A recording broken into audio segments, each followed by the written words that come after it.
कहा कि जो बीजेपी के जो सरकार जो है वो 2024 में जो है जो मोदी की जो सरकार है वो नहीं आने वाली है और वो 40 के 40 जो सीटें हैं महागठबंधन के खाते में जाएगी। इस पर आप क्या कहेंगे? उस पार्टी के प्रवक्ता को ये पता होना चाहिए कि जिनकी पार्टी को 7 सीट से सरकार में कई बार लाने का काम भारतीय जनता पार्टी ने किया है। 7 सीट की पार्टी थी समता पार्टी, उनको युवराज जी को बताइएगा। उस पार्टी को भारतीय जनता पार्टी के सहयोग से 100 से ऊपर सैकड़ा पार किया और कई बार सरकार बनाने, कई बार मुख्यमंत्री बनाने का काम भारतीय जनता पार्टी ने किया है। तो उनको ज्ञानवर्धन करनी चाहिए। जदयू के विकास में भारतीय जनता पार्टी की बड़ी भूमिका रही है। जदयू के विकास की बात करें, नीतीश कुमार के विकास में, नीतीश कुमार को इतना बड़ा नेता अगर बने तो उसमें भारतीय जनता पार्टी की अहम भूमिका रही है। और लालू प्रसाद को भी पहली बार मुख्यमंत्री बनाने का काम भारतीय जनता पार्टी ने किया। आए थे भाजपा के दरवाजे पर, भाजपा के सहयोग से। उस समय कैलाशपति मिश्रा जी पार्टी के नेता हुआ करते थे, उनसे सहयोग लेने के लिए आए थे और उनके सहयोग से पहली बार बिहार के मुख्यमंत्री बने थे। इसलिए जदयू के नेताओं को इतना तो पता होना ही चाहिए कि उनके विकास में कौन कौन लोगों की किस किस पार्टियों की भूमिका रही है। तो बिहार के ये जो जदयू के जो नेता लोग बोल रहे हैं उनको अपने गिरेबान में झांक ले, तब भारतीय जनता पार्टी के खिलाफ या भारतीय जनता पार्टी के बारे में कोई टिप्पणी करें। अब बोल रहे हैं, वो कह रहे हैं कि दक्षिण भारत में तो सफाया हो गया है, अब उत्तर भारत में भी अब सफाया होगा, अब इनकी ज्यादा दिन तक दाल गलने वाली नहीं है। कहाँ रिजल्ट देखते हैं? अभी 5 राज्यों का चुनाव हुआ है।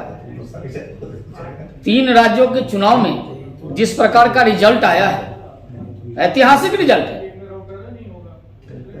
5वीं बार सरकार मध्य प्रदेश में बनने जा रहा है। राजस्थान में अच्छी संख्या में बड़ी बहुमत से पूर्ण बहुमत की सरकार बनने जा रही है। छत्तीसगढ़ में ऐतिहासिक फैसला हुआ। तो किस राज्य के बारे में बात करते हैं? मध्य प्रदेश में चुनाव लड़ने गए थे, 1 सीट पर जमानत नहीं बचाया। किन राज्यों के बारे में बात कर रहे हैं? जिन राज्यों के बारे में बात कर रहे हैं उनको पहले तो पता होना चाहिए। बिहार के बाहर हैं कहाँ? बिहार में भी सिर्फ 43 सीट है उनके पास, वो भी किसके कृपा से, किसके सहयोग से है, ये भी पता होनी चाहिए। तो जरा अध्ययन करें। प्रवक्ता बने हैं पार्टी के बारे में, अपनी पार्टी के बारे में, दूसरी पार्टी के बारे में, कमियों को, खामियों को, उनके जो उन पार्टियों का जो ग्राफ है उसके बारे में जरा अध्ययन करें, तब कोई टिप्पणी करें। भारतीय जनता पार्टी को उनके आने की जरूरत नहीं है। भारतीय जनता पार्टी आगे बढ़ रहा है। भारतीय जनता पार्टी भारत की जनता के आशीर्वाद से। उन्होंने, मैंने जो कहा कि उत्तर भारत में पूरा अधिकतर मतलब कि बीजेपी में चला गया खाते में, वो बीजेपी का ही सरकार है। दक्षिण में भी धीरे धीरे स्टार्ट कर रही है, वो लाभ उठाने का वो लोग काम कर रहे हैं धीरे धीरे, क्योंकि उनका इस तरह से योजना आया है। तो इसमें तो ये नहीं है कि उनका योजना जो है कि एक कौम के लिए तो है नहीं, सब कौम के लिए है, काम कर रहे हैं। वो एक व्यक्ति के लिए तो नहीं करते। फिर भी वो उनकी जो सरकार है जदयू के, तो वो बोलते हैं कि वो बीजेपी यहाँ जिंदगी में कभी नहीं आएगी और 24 में हम 40 के 40 सीट पूरा हम लेकर के रहेंगे। इस पर क्या कहेंगे? इस पर मुगालते में न रहे। भारतीय जनता पार्टी की कृपा अगर नहीं होती तो शायद 1 सीट भी नहीं जीत पाते। राष्ट्रीय जनता दल 1 सीट है बिहार में और आगे भी नहीं आने वाला है। इस गठबंधन को 1 सीट नहीं आएगा। 40 के 40 seat Bharatiya Janata party NDA के सहयोग, एनडीए के साथ 40 की 40 सीट जीतने वाली है। सर ये क्यों कर रही है सर? और दूसरी बात की दक्षिण और उत्तर की बात करते हैं। पूरे देश के विकास के लिए नरेंद्र मोदी ने काम किया है। सबका साथ, सबका विकास और सबका प्रयास की बात करते हैं। किसी को कोई भेदभाव नहीं करते हैं, कोई धर्म जाति का भेदभाव नहीं करते हैं, उत्तर दक्षिण पूर्व पश्चिम की बात नहीं करते हैं, संपूर्ण देश की बात करते हैं।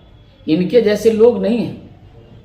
ये लोग तो बस बोल रहे कि जाति जनगणना जो हुआ है तो पाकिस्तान जितना गरीब देश है वहां पर भी हो गया। वो बोल रहे हैं कि 83 कंट्री में हो गया है, लेकिन यहाँ पर जब आती है जनसंख्या जनगणना करने के लिए तो इस पर मोदी सरकार चुप रहती है। जातीय गणना जो बिहार में हुआ है जातीय सर्वे हुआ है, हम उसके पक्ष में थे, पक्ष में नहीं थे। हम प्रधानमंत्री के यहाँ गए थे प्रतिनिधिमंडल के रूप में, हम सबके सहयोग से यह गणना हुआ है। लेकिन केवल जाति जाति बात करने से विकास होगा क्या? बिहार के विकास की बात होनी चाहिए। केवल जातियों को जातियों से लड़ाने की बात करना बंद करें। जातीय सर्वे हो गया, 75% आरक्षण दे दिया गया, विकास की बात कब होगी? बिहार विकास के रास्ते से भटक गया है। बिहार में चोरी, छिनतई, डकैती, अपहरण, हत्या, बलात्कार हो रहे हैं, दिन पर दिन हो रहे हैं, प्रत्येक दिन हो रहे हैं। जवाब कौन देगा? बिहार के मुख्यमंत्री अनाप शनाप बयान करते हैं, बिहार के उप मुख्यमंत्री अनाप शनाप ट्वीट करते हैं।